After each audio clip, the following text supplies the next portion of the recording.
जय श्री कृष्णा। राधे राधे भक्तों, कैसे हैं आप सब। कान्हा जी की कृपा से आप सब अच्छे होंगे। भक्तों, आज हम जानते हैं इस वीडियो के माध्यम से गरुड़ पुराण को मृत्यु के बाद क्यों सुनते और सुनाते हैं। गरुड़ पुराण से जुड़ी हुई कुछ खास बातें।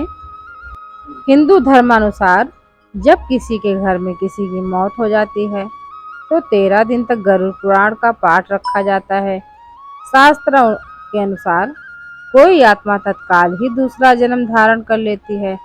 किसी को 3 दिन लगते हैं तो किसी को 10 से 13 दिन लग जाते हैं और किसी को 1.25 माह लगते हैं। लेकिन जिसकी स्मृति पक्की हो, मोह गहरा या अकाल मृत्यु मरा हो, तो उसे दूसरा जन्म लेने के लिए कम से कम 1 वर्ष लगता है।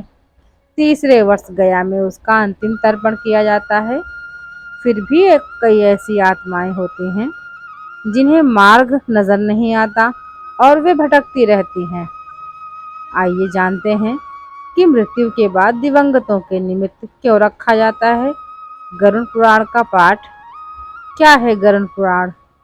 एक बार गरुड़ ने भगवान विष्णु से प्राणियों की मृत्यु, यमलोक यात्रा, नरक योनियों तथा सदगति के बारे में अनेक गूढ़ और रहस्ययुक्त प्रश्न पूछे।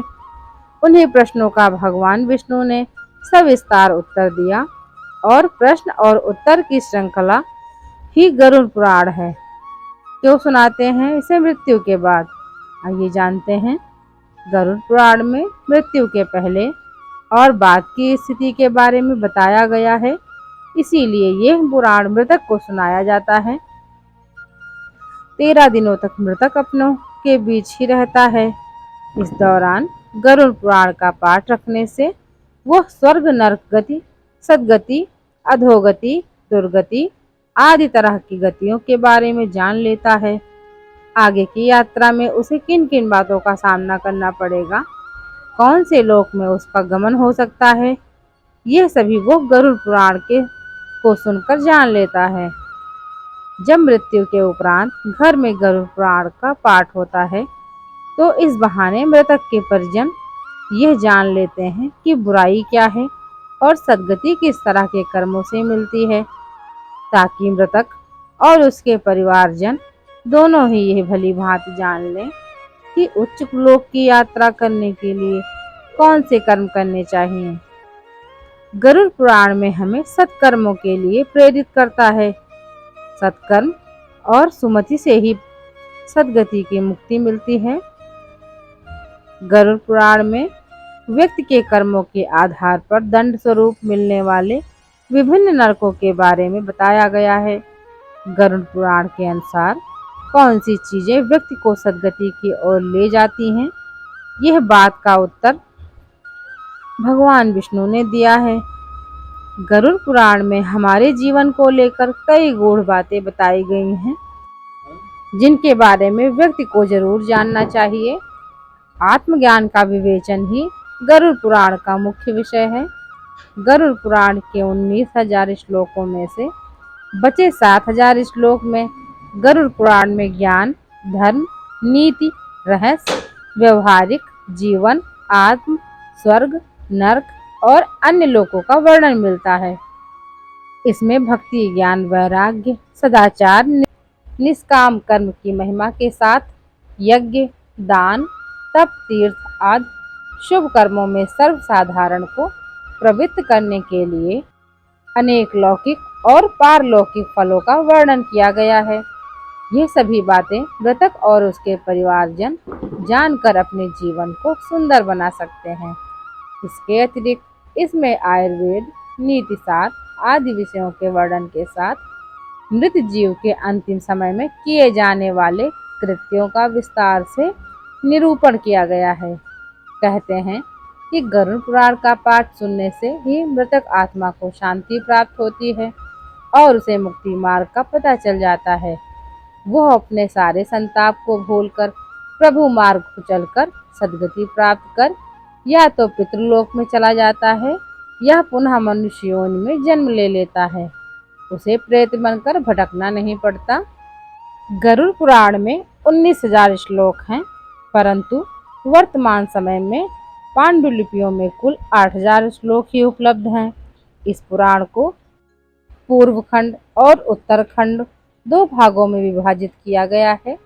पूर्व खंड में 229 अध्याय हैं और उत्तरखंड में अध्यायों की संख्या 34 से लेकर 49 तक मिलती है। पूर्व खंड को आचार खंड भी कहते हैं। उत्तरखंड को प्रेत खंड या प्रेतकल्प भी कहा जाता है। गरुड़ पुराण की 90% सामग्री पूर्व खंड में है और 10% सामग्री उत्तरखंड में है।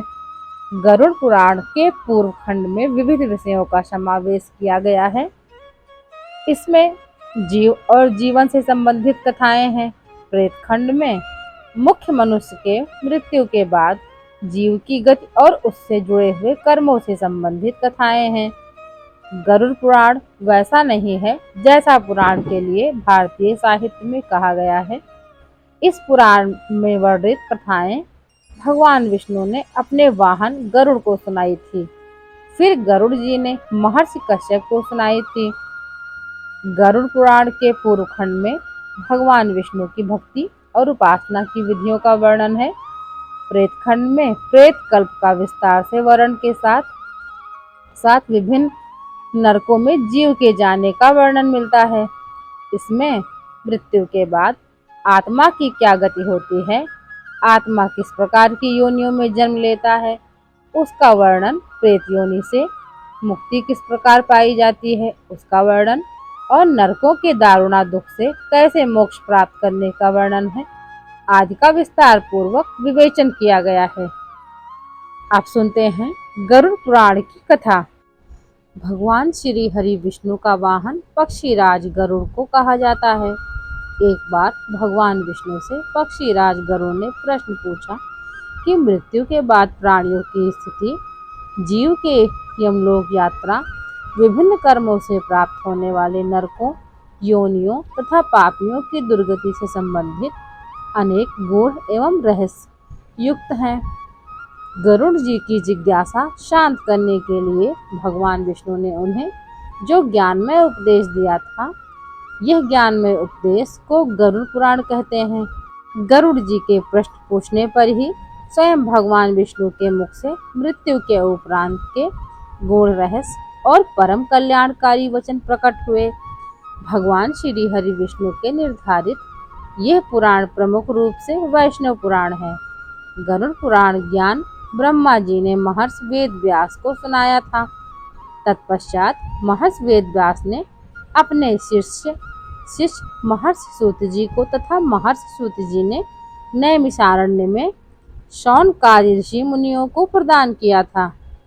हिंदू धर्म के 16 संस्कारों में 3 जन्म में से पूर्व 4 जीवन काल में तथा 1 संस्कार मृत्यु के उपरांत किया जाता है। अंतिम अर्थात अंत्येष्ट कर्म है, जिसका संबंध दाह संस्कार व अन्य अनुष्ठानों में है। मत्स्य पुराण के अनुसार मृत्यु के 12 दिनों तक मृतक की आत्मा अपने आवास व सगे संबंधियों के आसपास ही रहती है। मृतक की आत्मा अंत्येष्ट कर्म का संचालन कर रहे पुरोहित के शरीर में भी देव रूप में प्रवेश करती है। शास्त्रों के अनुसार मृतक की आत्मा गरुड़ पुराण की कथा को सुनती है, जिससे कि उसे मुक्ति मिल सके। पितृमेध सूत्र के अनुसार जिस प्रकार मनुष्य को जीवन में संस्कार के निर्वहन से जय मिलती है, उसी प्रकार मरणोपरांत किए जाने वाले अंत्येष्ट संस्कार के निर्वहन से मृतक को स्वर्ग प्राप्त होता है। प्रत्येक व्यक्ति के लिए 2 संस्कार ऋण स्वरूप हैं, जिन्हें करना अनिवार्य है। पहला जन्म से संबंधित है, जात कर्म, और दूसरा अंत्येष्ट कर्म। मित्रों, गरुड़ पुराण में वर्णित ये जानकारी आपको कैसी लगी, कमेंट बॉक्स में ज़रूर बताएं। वीडियो अच्छी लगी हो तो वीडियो को लाइक करें, फ्रेंड्स और फैमिली के साथ शेयर करना बिल्कुल ना भूलें। मिलते हैं एक नई वीडियो के साथ, तब तक अपना ख्याल रखें। धन्यवाद। जय श्री कृष्णा। राधे राधे।